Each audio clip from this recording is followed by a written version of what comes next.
Easy listening wasn't born with the name easy listening. In the 1950s, it was often called mood music, light music, or orchestral pop. It was music designed not to challenge or provoke, but to soothe, to relax, and to create a certain atmosphere.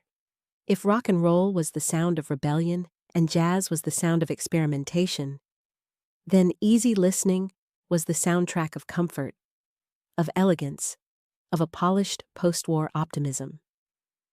It was the music of the dinner table, the living room, and the cocktail hour.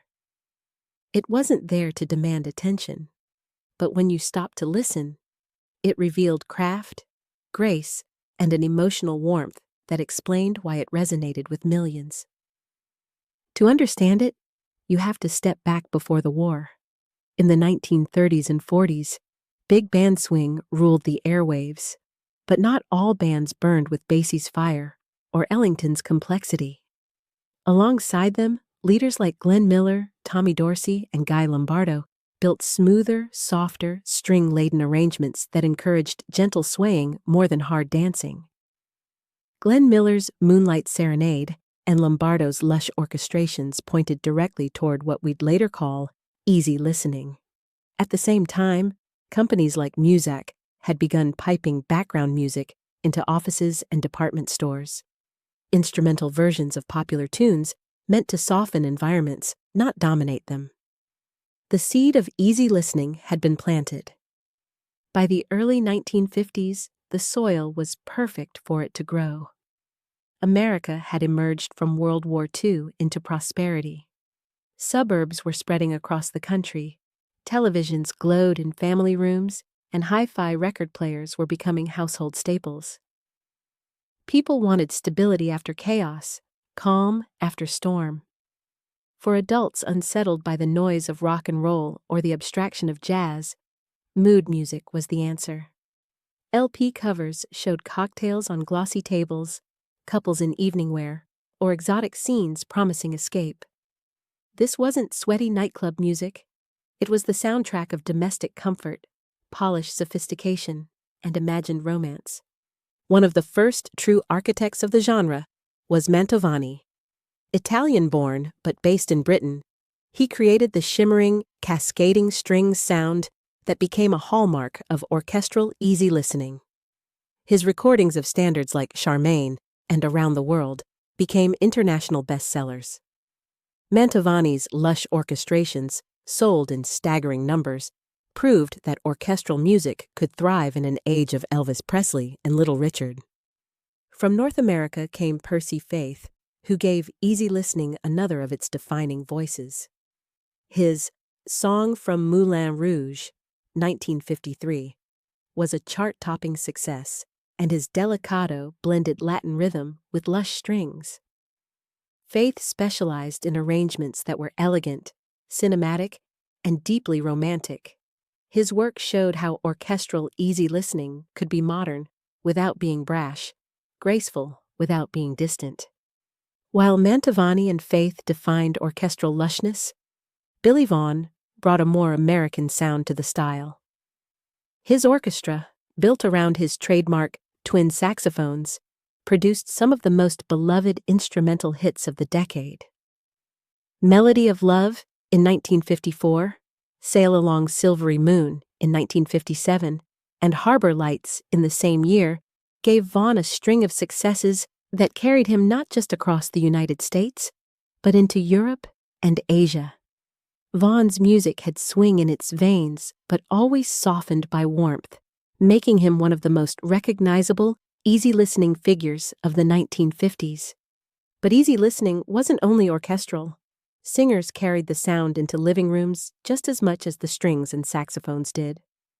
Perry Como was one of the most beloved voices of the era, his smooth baritone radiating relaxation. On television each week, Como appeared with effortless charm, his music blending into the very idea of post-war contentment. Catch a Falling Star in 1957, with its simple melody and Como's unhurried phrasing, became an anthem of calm in a noisy decade. Nat King Cole brought Velvet. Beginning as a jazz pianist, Cole transformed himself into one of the great balladeers of the century. Unforgettable, 1951, and When I Fall in Love, 1956, captured the intimacy that defined easy listening. A sense of someone singing directly into your ear, not from a stage, but from across the living room. Cole's voice was as smooth as silk, and his arrangements, often guided by lush strings, made him one of the most important bridges between jazz sophistication and easy listening warmth. Doris Day carried her own kind of brightness into the genre. Emerging from the big band scene, she became a film star and recording star in equal measure. Her voice was clear, sunny, and wholesome, and songs like Que Sera, Sera, 1956, weren't just hits, but cultural touchstones.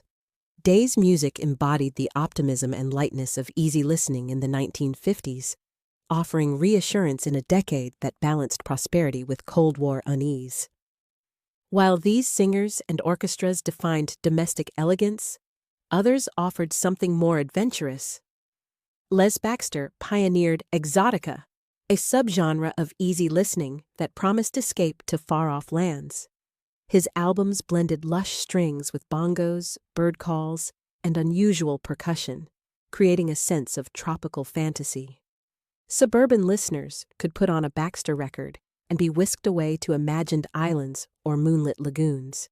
His music captured the post-war fascination with travel and escapism, long before mass air travel made such journeys commonplace. Frank Sinatra, meanwhile, wasn't strictly confined to easy listening. But in his Capitol years with arranger Nelson Riddle, he helped shape its sophistication. Albums like In the Wee Small Hours, 1955, weren't just collections of songs. They were mood pieces, drenched in strings and shadows, intimate yet grand. Sinatra gave easy listening a touch of jazz phrasing and emotional depth that set a gold standard for crooning. His ability to blend pop accessibility with artistic polish kept him at the center of American music throughout the decade. Pat Boone represented another strand of easy listening's appeal. Clean-cut and wholesome, he softened rhythm and blues hits for mainstream audiences, turning raw material into polished pop. Critics accused him of sanitizing the energy of R&B, but Boone's enormous success proved there was a vast audience hungry for music that smoothed out the rough edges. For many, his voice was a safer gateway to popular music than Elvis Presley's hip-shaking rebellion. And then there was Bing Crosby, the elder statesman. Though his peak came in the 1930s and 40s, Crosby remained a towering figure in the 1950s. His laid-back crooning had practically invented the template for easy listening singers, and his continued popularity proved that audiences still cherished the comfort of his mellow voice. Crosby represented continuity, the bridge between pre-war crooning and the post-war easy listening soundscape.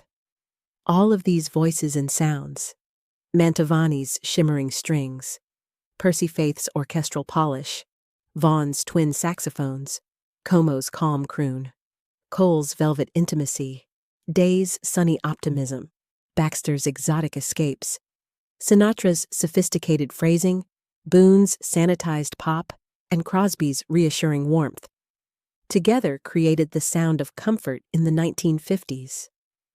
Critics sneered at it as background noise, elevator music without substance. But that was never the point. Easy listening wasn't meant to provoke or shock. It was meant to soothe, to reassure, to provide elegance and calm in a rapidly changing world.